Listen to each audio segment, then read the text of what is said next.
Assalamualaikum warahmatullahi wabarakatuh. Perkenalkan, nama saya Rani Zahara dengan NIM 1211002035. Baiklah, di sini saya akan menjelaskan tentang sebuah laporan keuangan dari sebuah apotek. Jadi, sebelum saya menjelaskan tentang laporan keuangan, saya akan menjelaskan dulu pengertian dari laporan keuangan itu sendiri. Jadi, laporan keuangan adalah catatan informasi keuangan dari suatu perusahaan, warung, toko, dan lain sebagainya pada suatu periode akuntansi. Jadi kita udah tahu tentang apa itu laporan keuangan.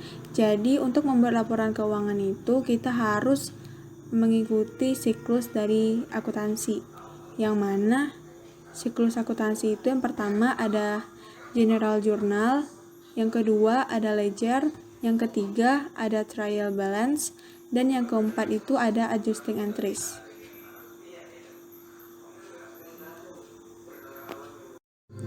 Yang kelima ada ledger, dan yang keenam ada adjusting trial balance, yang ketujuh ada income statement, dan yang kedelapan ada return earning. Yang kesembilan ada statement of financial position, yang ke-10 ada closing entries, yang ke-11 ada ledger, dan yang ke-12 ada post closing trial balance. Dan yang paling terakhir ada cash flow statement. Jadi langsung saja masuk ke pembahasan tentang laporan keuangan. Jadi yang pertama itu ada general journal, yang mana general journal atau jurnal umum adalah jurnal yang dipergunakan untuk melakukan pencatatan bagi segala jenis bukti transaksi keuangan pada perusahaan, warung, toko, dan lain sebagainya dalam suatu periode tertentu. Jadi di sini ada contoh dari general journal dari apotek laporan keuangan yang saya buat. Untuk siklus yang kedua ada general ledger. Jadi ledger atau buku besar adalah catatan akuntansi yang mengkompilasi setiap transaksi keuangan perusahaan untuk memberikan entry yang akurat untuk laporan keuangan.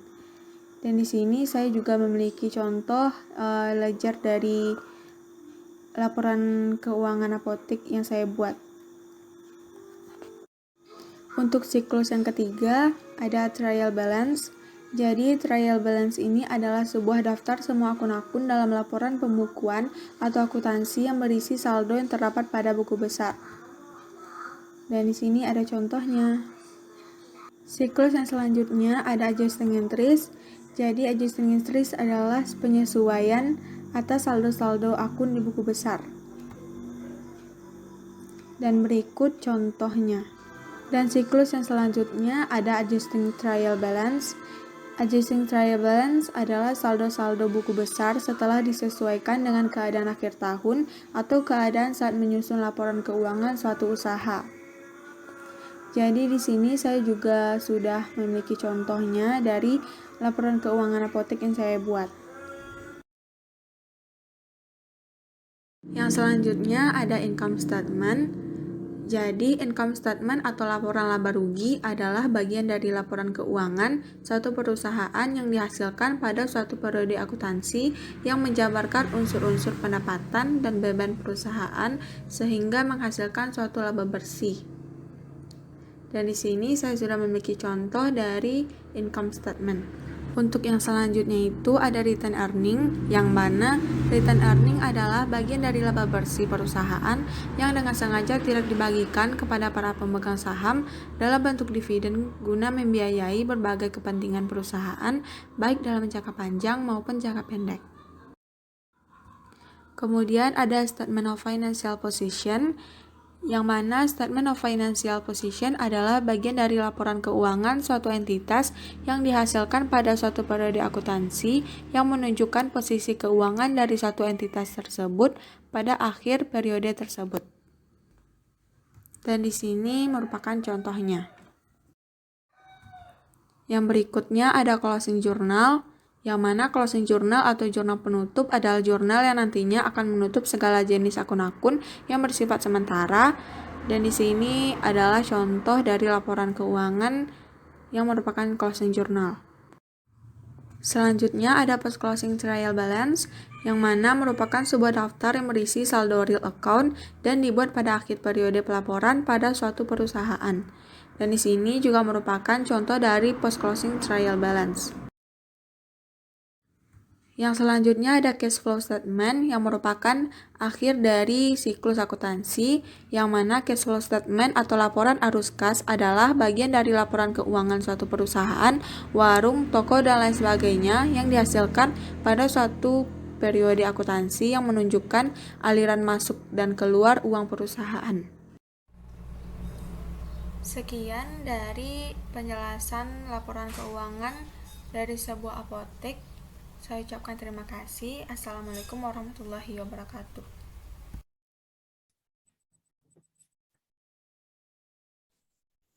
Jadi untuk ledger seperti ini. Jadi di ledger ini kita akan mengumpulkan sesama gitu. Misalnya cash sama cash, account receivable sama account receivable, dan begitu seterusnya. Nah, dan ini adalah ledger bulan Maret 2022.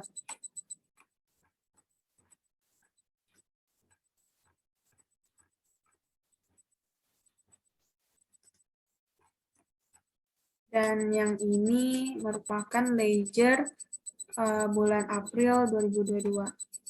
Sama seperti di bulan Maret tadi, kita akan mengumpulkan sesamanya.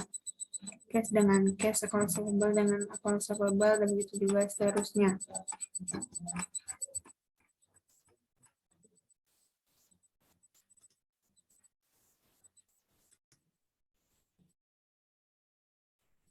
Dan untuk trial balance-nya seperti ini. Setelah kita jumlahkan di ledger tadi, lalu kita pindahkan ke trial balance ini. Nah, di trial balance ini kita harus totalin, dan debit kredit itu harus balance, harus sama. Ini adalah trial balance bulan Maret dan ini adalah bulan Aprilnya.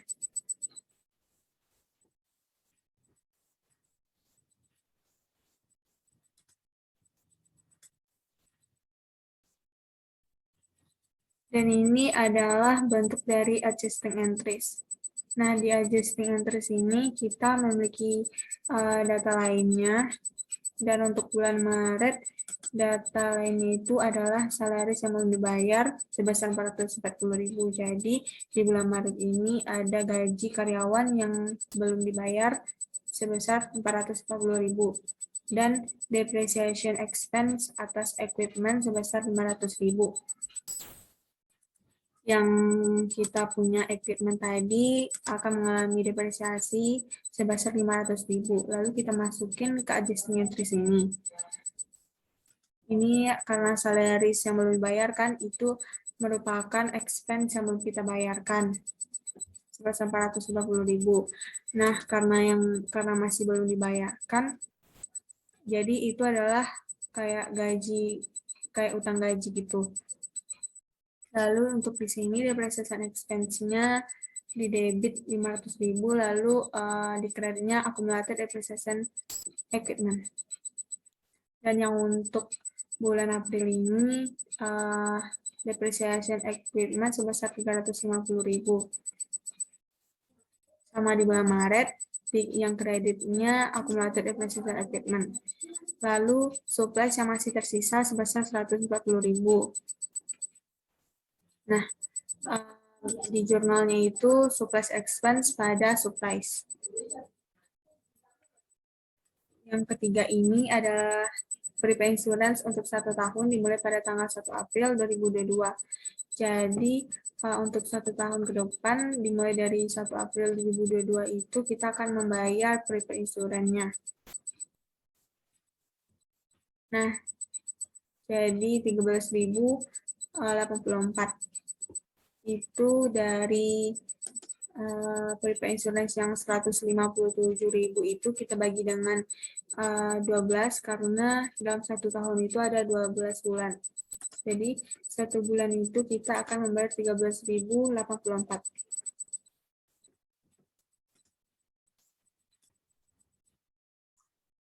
Dan selanjutnya ini merupakan tabel dari adjusted trial balance. Nah, dan ini itu adalah gabungan dari trial balance dengan adjusting entries tadi. Kita tinggal masukin ke dalam adjusted trial balance. Jadi seperti ini.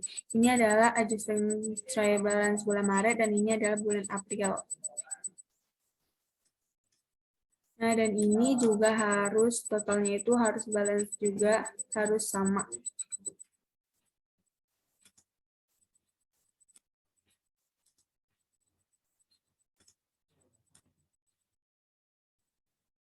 Nah, dan ini merupakan income statement dari bulan Maret dan April. Di sini itu income statement untuk perusahaan dagang adalah revenue. Di perusahaan dagang itu adalah sales revenue. Sales revenue-nya itu adalah 38.938.500. Kita kurangkan dengan jumlah COGS. Hasilnya itu adalah gross profit. Nah, gross profit ini kita kurangin dengan expense atau beban kita, lalu akan kita dapatkan hasil dari net income, pendapatan bersih. Nah, habis itu di bulan April ini juga sama seperti bulan Maret. Rumusnya untuk mencari income statement itu adalah revenue kurang dengan COGS, lalu dapat hasil gross profit, lalu gross profit tersebut kita kurangin dengan expense. Maka akan dapat hasil dari net income.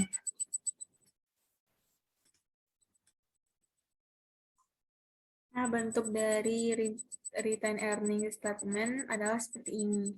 Ini adalah untuk bulan Maret dan ini adalah untuk bulan April.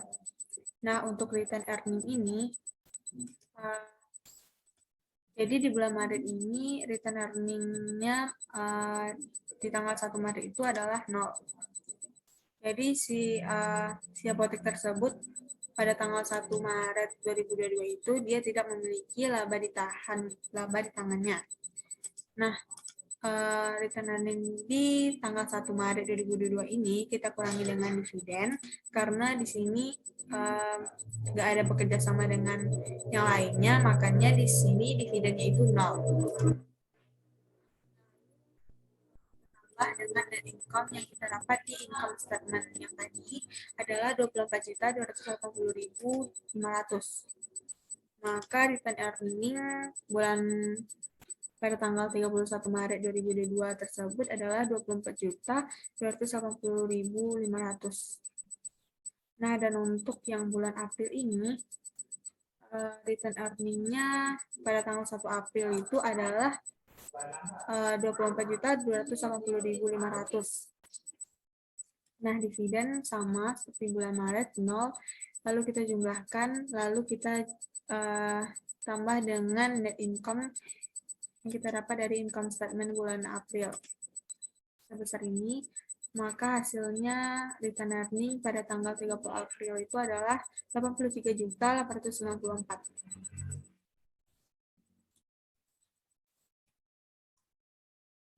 Nah, untuk statement of financial position ada bentuknya itu seperti ini. Nah, ini untuk bulan Maret dan ini untuk bulan April. Nah, jadi di statement of financial position ini kita akan mengelompokkan akun-akun sesuai dengan itunya. Misalnya equipment itu berada pada property, plant, and equipment. Lalu kita kurangkan dengan accumulated depreciation equipment-nya. Lalu kita jumlahkan dan ada karenase juga. Karenase itu termasuk inventory, accounts receivable, dan cash. Lalu kita jumlahkan nilai aset. Maka nilai asetnya itu adalah ini. Dan di equity and liabilities, di equity itu adalah laba ditahan atau return earning, dan di liabilities itu ada salaries payable sebagai current liabilities. Lalu kita jumlahkan equity dan liabilities tadi. Nah, sama juga di bulan April ini, kita kelompokkan juga masing-masing akunnya, lalu kita jumlahkan.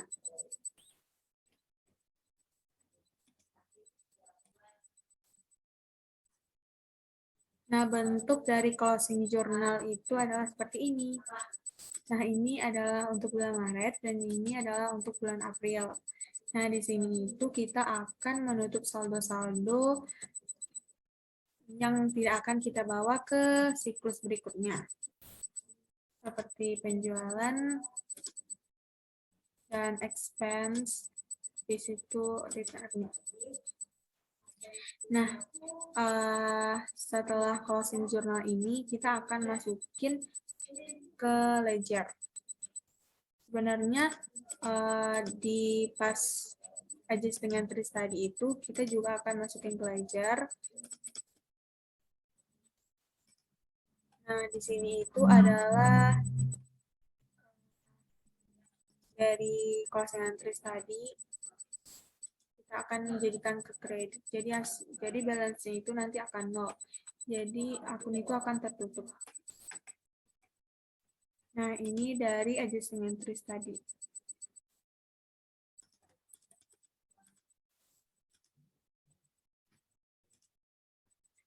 Nah, sama juga dengan bulan Maret. Di bulan April ini juga kita akan menutup saldo-saldonya yang tidak akan kita bawa ke siklus berikutnya.